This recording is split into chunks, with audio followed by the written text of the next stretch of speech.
तो अब नेक्स्ट है केमिस्ट्री 313 NIOS। तो इसका फर्स्ट चैप्टर है atoms molecules and chemical arithmetic. इसमें भी लगभग 3-4 एक्सरसाइजेज हैं इम्पॉर्टेंट क्वेश्चंस के, जो पब्लिक एग्ज़ाम और ऑन डिमांड दोनों में काम आएंगे। ठीक है, तो जैसे मैंने बताया फिज़िक्स केमिस्ट्री और मैथ, हम लोग मैथ केमिस्ट्री करने जा रहे हैं, फिज़िक्स और मैथ कर लिया है।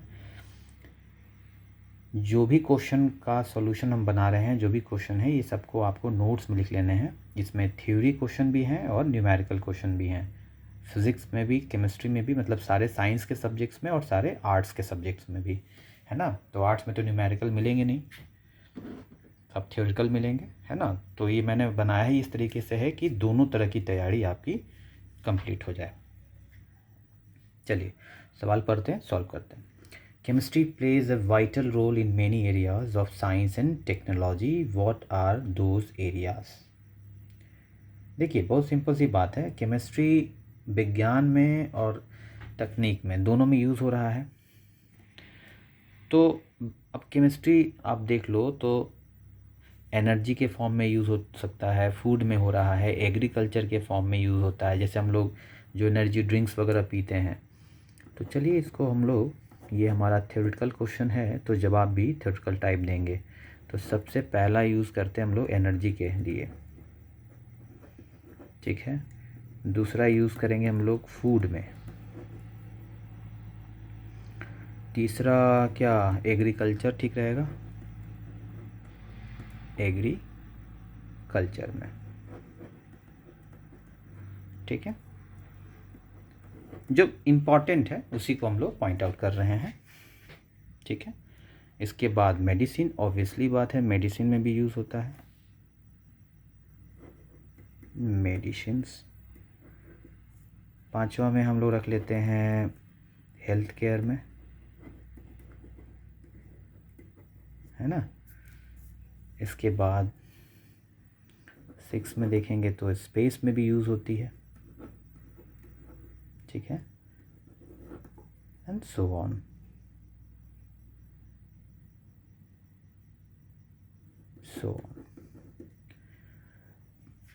है ना।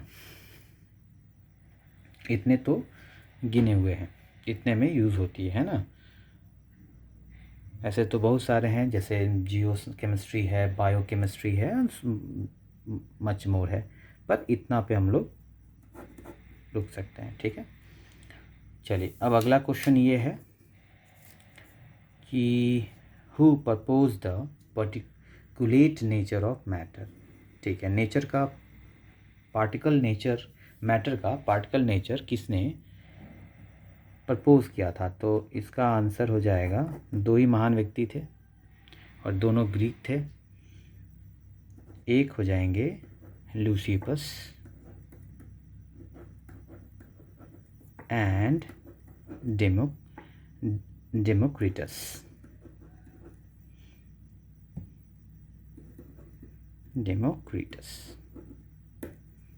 यही दो थे और दोनों ये ग्रीक थे। चलिए अब छोटा छोटा टर्म्स है उसको देख लेते हैं। तो सबसे पहले है कि एटम क्या है। तो देखिए एटम के लिए तो हम लिखेंगे an atom is extremely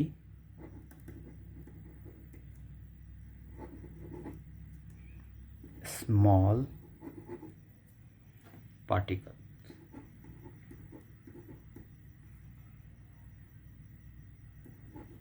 particles of matter matter को हिंदी में पदार्थ कहते हैं, एटम को परमाणु कहते हैं, ठीक है। मैटर्स, साथ में हम लोग ये इसमें एक लाइन और जोड़ सकते हैं, that retains its identity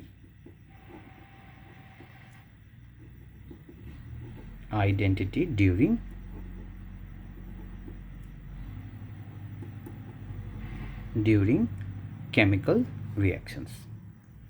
किधर लिखूं, इधर लिख देता हूँ, केमिकल reactions। एक बार पढ़ देता हूँ। An atom is extremely small particles of matter that retains its identity during chemical reaction। चलिए मॉलिक्यूल की बात करते हैं। हाँ, ये भी जान लीजिएगा कि atom are highly reactive but molecules are less reactive, very less reactive. Molecule के लिए तो हम लोग यही कह रहेंगे ना कि एग्रीगेट एन एग्रीगेट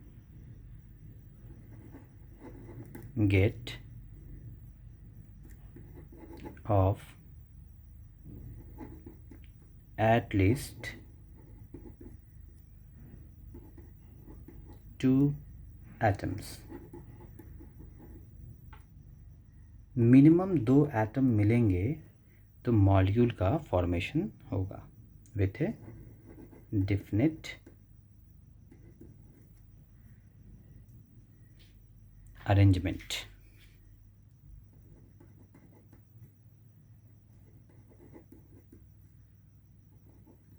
ठीक है, हेल्ड टुगेदर।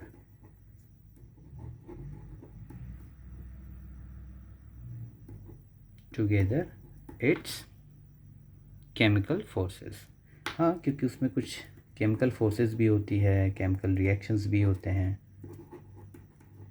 Chemical forces. तो एक बार पढ़ लेते हैं, ध्यान से देखिए। मॉलिक्यूल के लिए है an aggregate of at least 2 atoms तो चाहिए in a definite arrangement held together its chemical forces तो फॉर्म्ड मॉलिक्यूल। एलिमेंट की बात कर लेते हैं। अब एलिमेंट के लिए तो हम यही कह सकते हैं कि एक एलिमेंट जो होता है, एन एलिमेंट, जिसको हम लोग हिंदी में तत्व कहते हैं, an element comprises of atom of one type। एक ही टाइप के एटम से बनते हैं, है ना, मतलब आइडेंटिकल रहते हैं।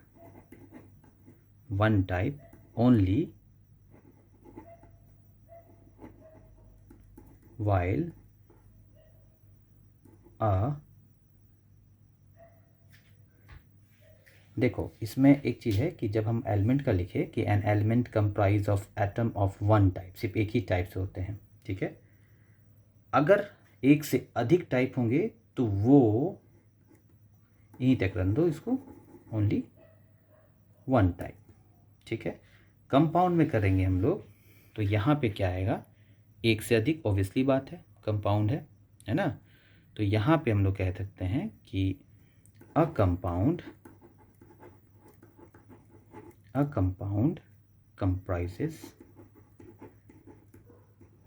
comprises कितने, तो ऑब्वियसली बात है कम से कम होंगे ना।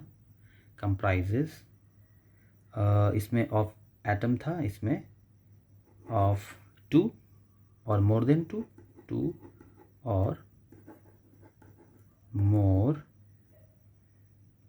हाँ मोर देन 2 टाइप्स ऑफ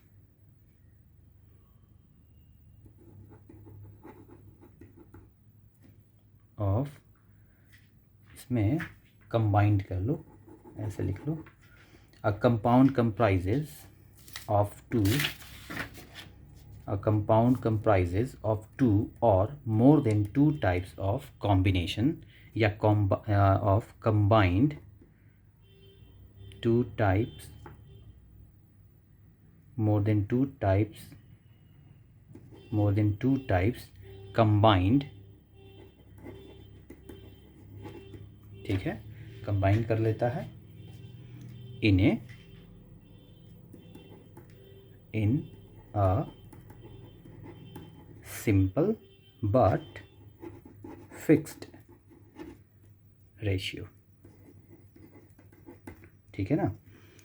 तो देखो एलिमेंट का हो गया, यहाँ पे एलिमेंट का क्या था, सिंपल सा छोटा सा, an an element comprises of atom of one type, मतलब हम ये कह सकते हैं कि कोई भी तत्व होता है या कोई भी एलिमेंट जो है वो सिर्फ एक टाइप के ही परमाणु या एटम से बनता है, ठीक है।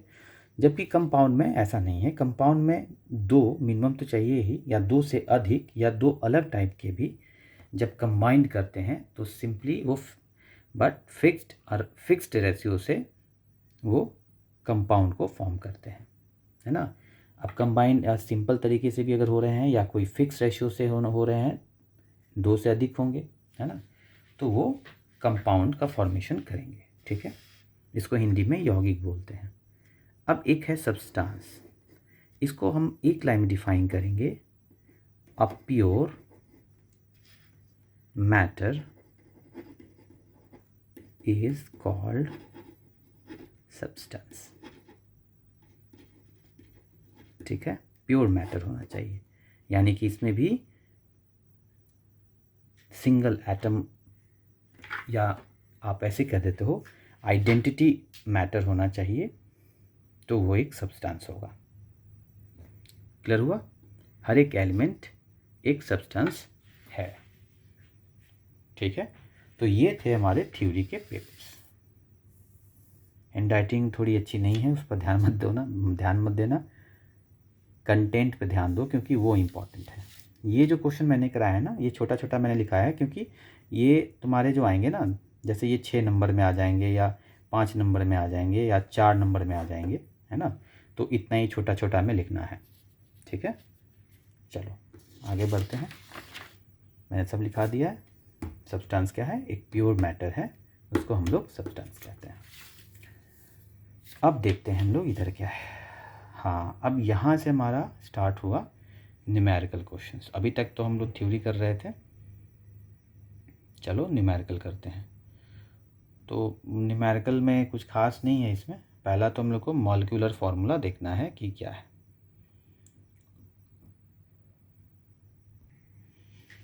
पढ़ते हैं। पहला सवाल है कैलकुलेट द मॉलिक्यूलर मास। यहाँ पे क्या निकालना अपने को? मॉलिक्यूलर मास किसका? अमोनिया का, NH3 का। तो निकालते हैं, ये सब फटाफट बनेगा। तो हमको पता है कि NH3 एक मॉलिक्यूल है, ठीक है ना, जिसमें नाइट्रोजन एक एटम है और हाइड्रोजन के 3 एटम हैं। तो मॉलिक्यूलर मास जब निकालना होगा तो हम क्या करेंगे? Molecular mass of NH3। अब देखो, नाइट्रोजन की एटॉमिक नंबर होती है 7, तो इसका एटॉमिक मास हो जाएगा 14। अब चूंकि यहाँ पर कुछ नहीं, इसकी एटॉमिसिटी 1 है, तो ये 1 से मल्टीप्लाई हो गई। नीचे वाले सब्ट्रैक्ट को हम लोग एटॉमिसिटी कहते हैं, ठीक है ना। हाइड्रोजन की एटॉमिसिटी 3 है, हाइड्रोजन की एटॉमिक नंबर भी 1 है, एटॉमिक मास भी लगभग 1 ही है, तो 1 मल्टीप्लाइड बाई 3, तो ये हो गया 14, ये हो गया 3। अब इन दोनों को हम लोग ऐड अप कर लेते हैं, तो हो गया कितना? 17, है ना, 17 हो गया। अब 17 हो गया तो क्या लिखेंगे? ये AMU में आएगा, AMU यानी कि एटॉमिक मास यूनिट, है ना। This is the final answer. AMU का मतलब एटॉमिक मास यूनिट। सिंपल था, बन गया। ये समझ में आ गया ना, ये एटॉमिक नंबर, एटॉमिक मास है ना। नाइट्रोजन का Z जो होता है एटॉमिक नंबर 7 होता है, हाइड्रोजन का Z जो होगा वो 1 होता है, जबकि A जो यहाँ होता है वो रिप्रेजेंट करता है एटॉमिक मास को, तो इसका डबल कर देंगे तो ये हो जाएगा 14। नाइट्रोजन का 14 होता है और हाइड्रोजन का 1.0808, जो लगभग 1 के आसपास होता है AMU में। यहाँ तक कोई दिक्कत नहीं। Z हो गया एटॉमिक, याद रखना है ये सब चीज़, ये हो गया एटॉमिक नंबर और ये हो गया एटॉमिक मास। A क्या है? एटॉमिक मास है, और Z क्या है? एटॉमिक नंबर है। एटॉमिक नंबर का डबल होता है एटॉमिक मास। चलो, तो अमोनिया का तो निकल गया। अब बात करते हैं हम लोग, अच्छा इसमें फार्मूला मास निकालना है, Na+ और Cl नेगेटिव का मास निकालना है। फार्मूला मास में हम लोग आयनिक कंपाउंड को मेज़र करते हैं, मॉलिक्यूलर मास में हम लोग कोवैलेंट कंपाउंड को मेज़र करते हैं। बनेगा उसी हिसाब से, देखो कैसे दोनों में क्या अंतर आएगा। तो अब देखो, फॉर्मूला मास जब हम लिखेंगे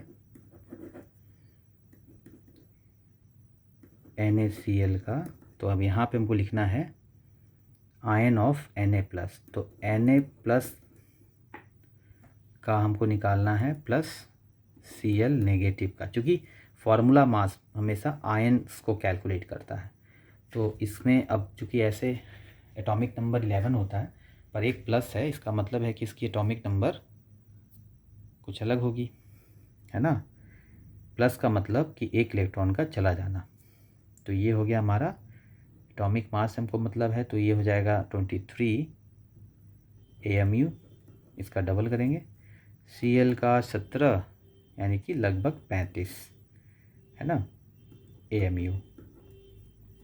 दोनों को जोड़ लेते हैं, जोड़ेंगे तो ये जोड़ लीजिए, ये हो गया 5, ये हो गया 8 AMU, है ना। बस अंतर है रिप्रेजेंटेशन का, है ना, बाकी सब चीज़ सेम है। क्लियर हो गया। अब हम लोग यहाँ पे हो गया सोडियम का, ये हो गया क्लोरीन का। Final answer. फार्मूला मास और मॉलिक्यूलर मास में क्या डिफरेंस है कि फार्मूला मास आयंस को कैलकुलेट करता है, ये याद रखना है, ये आयनिक होता है, और ये मॉलिक्यूलर मास कोवैलेंट कंपाउंड को कैलकुलेट करता है। ठीक है, चलिए अब हम लोग आते हैं, कहाँ गया, 6 पे।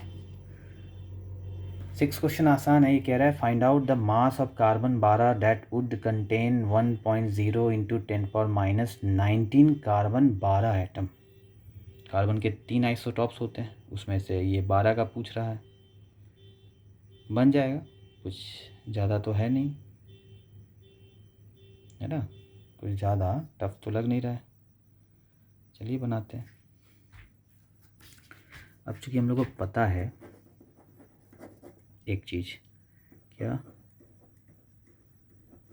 Mass of 6.022 into 10⁻23 carbon 12 atom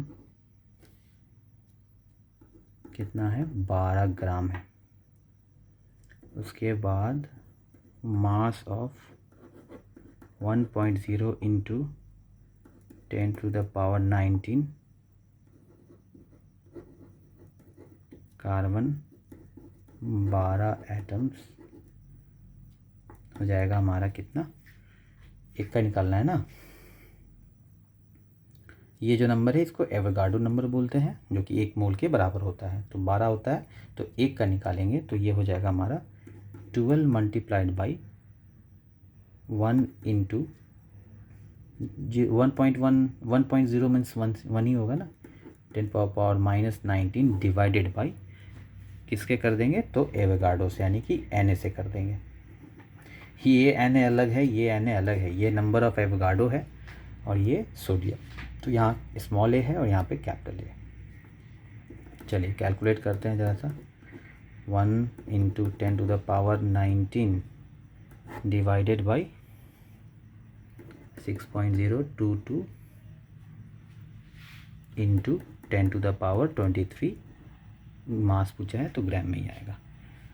तो ये कैंसिल 12, तो लगभग 1.99 यानी कि 1.99 इंटू 10⁻⁻4 ग्राम आ गया।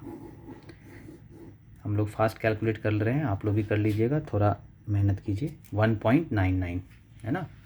कोई भी कन्फ्यूज़न हो कमेंट करके पूछिएगा। तो ये भी हमारा बन गया। अब बात करते हैं हम लोग, how many molecules are present in 100 gram of sample of NH3। चलिए अब ये भी अमोनिया का ही फार्मूला लगाना है इसमें। अमोनिया पे क्वेश्चन ज़्यादा पूछता है, तो बन जाएगा, कुछ है नहीं। पहले हम लोग एक काम करते हैं, इसमें हम लोग पहले मोलर मास निकालते हैं, यानी कि मोल पर यूनिट मास, ठीक है ना। तो मोलर मास किसका निकालना है, NH3 अमोनिया का। तो देखिए इसमें हो जाएगा, N का होता है 14, ये हो गया 3 बराबर 17। चूँकि मोलर मास बोला है तो ग्राम पर मोल लिखेंगे, ये याद रखना है ना, 17 ग्राम पर मोल, ठीक है। मॉलिक्यूलर मास बोलेगा तो 17 AMU लिखेंगे, मोलर मास बोलेगा तो ग्राम पर मोल लिखेंगे, ठीक है। अब ये तो हो गया। तो हाँ मैंने अच्छा मॉलिक्यूल्स पूछ रहा है, ठीक है। तो हम लोग को पता है कि 17 ग्राम में सैंपल में ऑफ NH3 कितना कंटेंट करता है, कंटेंट्स लगभग 6.022 इंटू 10⁻23 मॉलिक्यूल्स, यानी कि 1 मोल NH3 में 17 ग्राम होता है और उतना ही में इतना मॉलिक्यूल कंटेंट होता है, ठीक है। तो 1 ग्राम में कितना होगा कंटेंट, 1 ग्राम के लिए निकालेंगे ना, तब फिर हम लोग को निकालेंगे जो हमारा डिज़ायर है 100 ग्राम। तो 1 ग्राम के लिए सीधा सीधी कर लेते हैं, 6.022 इंटू 10⁻23 डिवाइडेड बाई 17 ग्राम, ठीक है। और अब हमको निकालना है 100 ग्राम के लिए। तो 100 ग्राम NH3 कितना कंटेन करेगा, तो 6.022 इंटू 10⁻23 बाई 17 ग्राम इंटू 100 ग्राम। तो ग्राम ग्राम कैंसिल, तो आएगा मॉलिक्यूल्स में।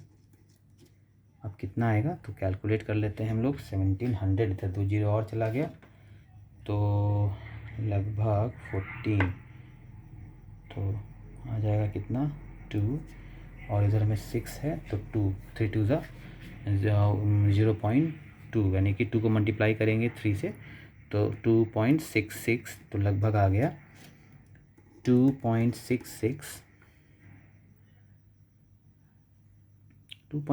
नहीं होगा, 3 होगा, सॉरी, ये हो जाएगा हमारा 3.54 इंटू 10⁻24 मॉलिक्यूल्स, है ना, मॉलिक्यूल्स। तो ये आ गया हमारा फाइनल आंसर इन सबको काटने के बाद, ठीक है। और ये मॉलिक्यूल्स में आएगा, याद रखना है, क्योंकि हम लोग मॉलिक्यूल्स में निकाल रहे हैं ना। 17 ग्राम में इतना मॉलिक्यूल्स, तो 1 ग्राम में इतना, तो 100 ग्राम में इतना। चलिए बन गया, सिंपल था, आसान था। ये 1 यूनिट हुआ है अभी, है ना, 1 यूनिट में। केमिस्ट्री में ही ज़्यादा क्वेश्चन था आज।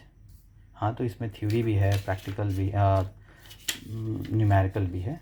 फिज़िक्स में भी थ्योरी न्यूमेरिकल होगा, बायो में भी थ्योरी न्यूमेरिकल होगा, ठीक है ना। चलिए तो आज के लिए इतना ही रन देते हैं। Thank you.